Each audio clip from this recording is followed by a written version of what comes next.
Hey guys, and welcome to our review of Ultraman Zett, episode 11. I'm your host, Cinder Blaze. Today we have Stratos. And our special guest, Marisol. Alright, nice to have you here on Ultraman. Also, before we jump into things, check our description down below. We have a link to support some BLM causes and whatnot. Alright, let's jump into this episode, which was surprisingly a dark one. Like, literally last episode, there was like, hey, let's have like a little special episode to go over all the robots, because we're going to be adding another one to an arsenal. And we're just like, yay, more robots, fun, toys. And then we kill someone's parent, and we feel awful at the end. What did you guys think? Man, and like, now everything has implications. Because, like, we don't know what sort of families all those other monsters had. Are they really monsters? Who's the real monster here? Like, yeah. when you open that box, you can't close it. Yeah, and judging from the previews for next week, it looks like we'll be carrying forward with that idea too. Yeah. Which is nice. I was thinking about that the whole time because, like, I've been catching up on a lot of Ultraman recently, so I've noticed that past series have had episodes like this where it's like, oh, the monster's not really bad, it's just, a lost animal, or it's really our friend and we can't hurt it. And typically it ends like nicely, whereas this is like, yeah, they actually decided to have Ultraman kill like this thing's parent. And Yeah. that's interesting. It's an interesting I don't know how new, but newer take, at least for as far as I know of Ultraman. But Yeah, I think I remember seeing something like this in like maybe Rube, maybe even G, the two Ultraman series I've watched. So maybe it's like a recurring thing. Like every Ultraman series has like that one episode where they accidentally injure like a family or something. It's like, okay, we gotta tone this back a little bit. You just can't be going around killing every giant monster you see. But, like for this one, it felt like a little bit weird from like the very beginning, where we have like the miners blowing up a cave in a world where kaijus are kind of like, commonplace. They have like an entire like giant robot fighting system to help combat them, and they just don't even like check like this giant ass mountain, like that's where they live, and you don't even check to see if there's any kaiju in there. Like immediately they get screwed for it. Oh man. And I love how it's slightly above ground too. It's not like an underground tunnel they were digging. They were like digging into like this cave entrance. Yeah, like oh, go ahead. I was just gonna say, you'd think they'd have some sort of protocol for this. I mean, they have a whole organization built to defend against these things. You don't have like a device to check. Like, yeah, go ahead and scan that mountain there real quick. Make sure nothing's living in it. They did it in like a few episodes ago. I think it was like in and around, or maybe it was the episode where I think the American people showed up. We're like, wow, Ultraman.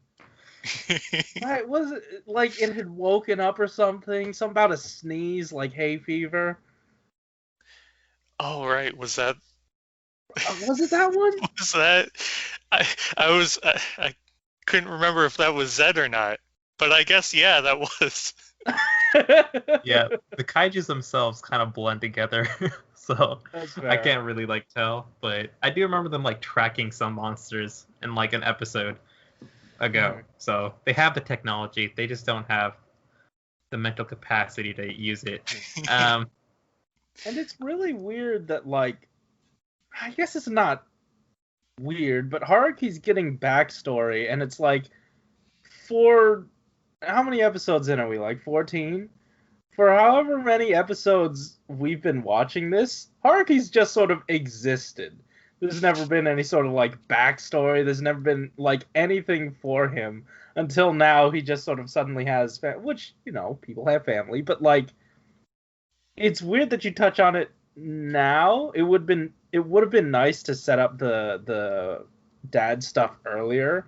Like, it certainly hit home when he oopsie killed a parent, but I feel like if you set that up, and maybe that's the reason why he's in storage. He's, part of storage, not within storage. It would have had greater impact, but like as it stands, it's still really good. I don't know. It's really weird that now was the time. Yeah. I'm kind of fine with it just because it works with like the story of this week. It did. Like typically these types of stories, like the lesson of the day where you don't just go and randomly kill all the kaiju. I personally prefer it to kind of just be like self-contained almost, because Sure. like kind of like having that baggage for like every episode can be a little bit wonky. Although like around this time they're usually kind of like building up to like other enemies that aren't necessarily like just random kaiju, so like it could technically carry forward, but let's just like not deal with like him kind of being like, oh, who's mother, father, son, daughter. Do I have to check? It's strange though. Like, it feels like this arc and the arc right before, it felt like they were done by very different directors and they had very different takes on what was supposed to go down. And I'm wondering if it is that sort of self-contained aspect, where they're like, hey, we got a director coming in, they want to do thing with Ultraman. Let's let them do their thing with this episode or this arc. Yeah. I mean, it seems like there's a whole layout for the rest of the show, probably some beats that need to be hit, but like a lot of things are like someone is taking the reins creatively. I will say, going off a little bit of what Cinder was saying, about how the fleshing out his backstory now helped the episode. It did kind of help the little twist of the monster being a parent, because when I was watching it, I was like, okay, he sees the kid, he has the flashback to when his dad died saving the kid, and he's rushing forward to do the same thing. He's kind of following his footsteps kind of thing. But then the twist is like, oh no, the at the end he became, this sounds so he became the monster. Yeah. he was trying to follow in his dad's footsteps, but ultimately became the thing his dad would have fought against. Yeah. Which sounds, like I said, kind of pretentious, but I think that's what they were going for. Yeah. And I don't know. I liked it. I liked it as a twist. I liked it as a character beat. I just thought it was strange that we're giving Haruki all this like very serious stuff all of a sudden. Yeah, I mean, like, I think it's not bad, but yeah, like he definitely needed it. Like, obviously, we would have wanted a little bit more for Haruki himself. I think I said like earlier where, like Haruki's just kind of like whatever. It's mostly like Ultraman Zett and like Ultraman Zero. Like these guys kind of have like big personalities that they kind of like take over, and like the rest of Storage also are just like very competent characters and just like well developed as well. So they kind of like they hold their weight in each episode, and Haruki almost never has to like carry it himself. So like he's never really like been needed to like have this backstory. So I'm kind of glad that they kind of had like those one-off episodes with like all the other cast members, and now they're just gonna like come in and like hit like a home run with like Haruki hopefully.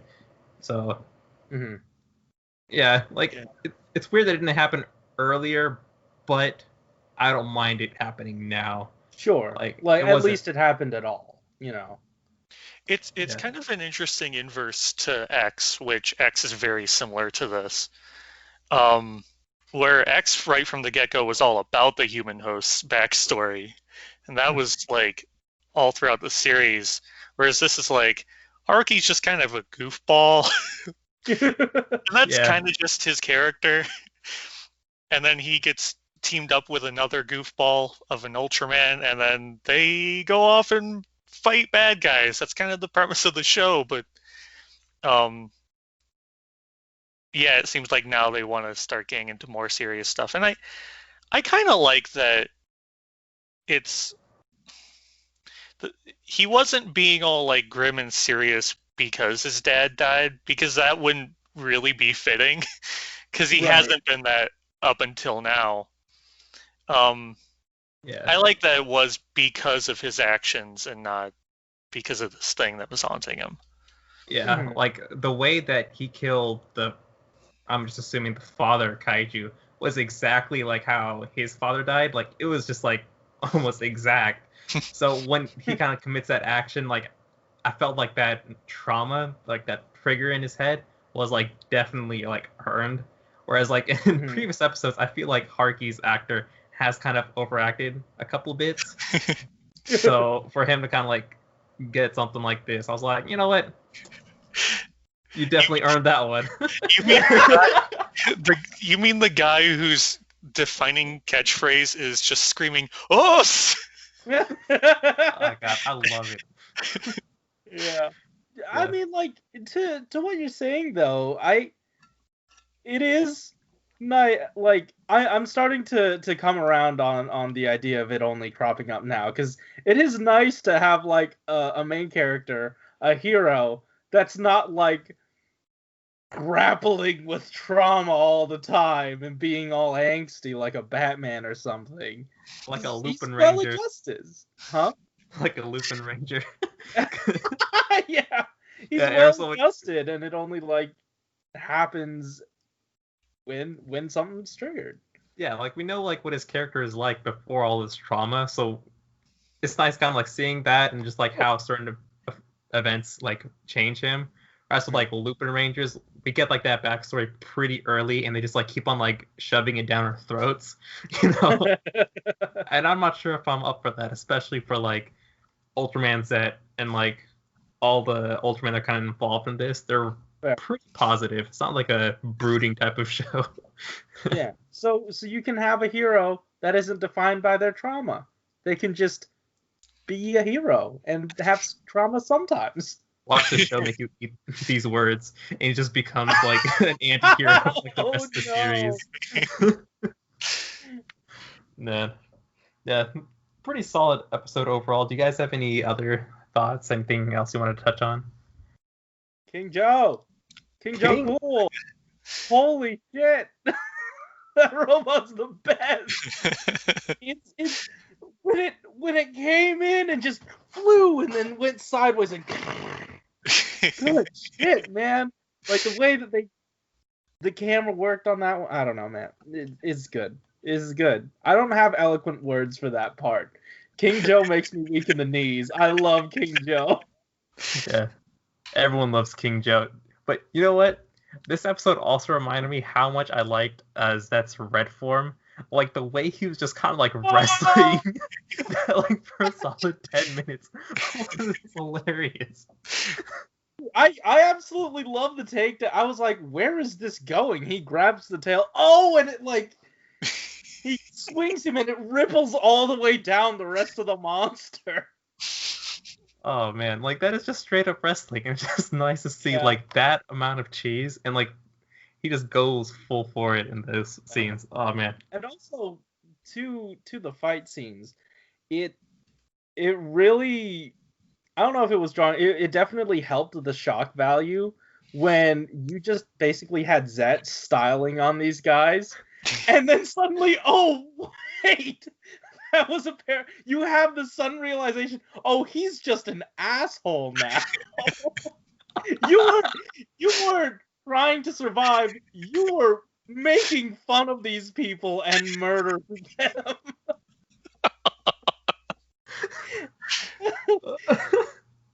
Like the one that got me was like, orb here? No orb here? No orb in you. And you're falling over. What a loser. Gotta eat those words, sir. Oh my god. I forgot all about how cruel he was. Oh man. Oh man. Yeah. Alright. Sounds like pretty solid stuff. Do you have any final thoughts, or am I good to just turn off my camera and just leave? No, I'm not actually gonna do that. But like, all right, guys. Comments. We have a comment. Yes, we do. We have a comment from Heroic Gangster. I just like how this episode felt like a superhero story about bearing power that makes one responsible. Haruki's excitement about King Joe at the start and the opposite towards the end sets up an arc that I'm excited to see completed in the next episode. This feels like a basic heroic origin story for Haruki, and that I felt the show needed. Now I hope we see more into Zett after Haruki's arc. Oh yeah, we haven't had much of like Zett himself either. He just kind of like shows up during the battles and makes fools of people's mothers. Oh, no.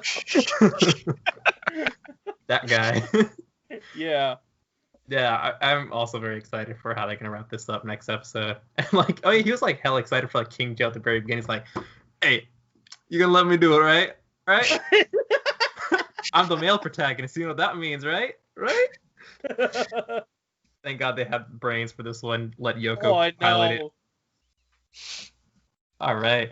Well, that's it for this review. Make sure to like, comment, subscribe. Check our description down below. We got a link, a couple BLM things that you can support and stuff. There's petitions and places you can donate. All right. That's it for me. Take it juicy. Os! Os! Os! Gotta say with her gut. Oh man. I've been fiddling with Hotshot for a while, and these two have quickly become my favorite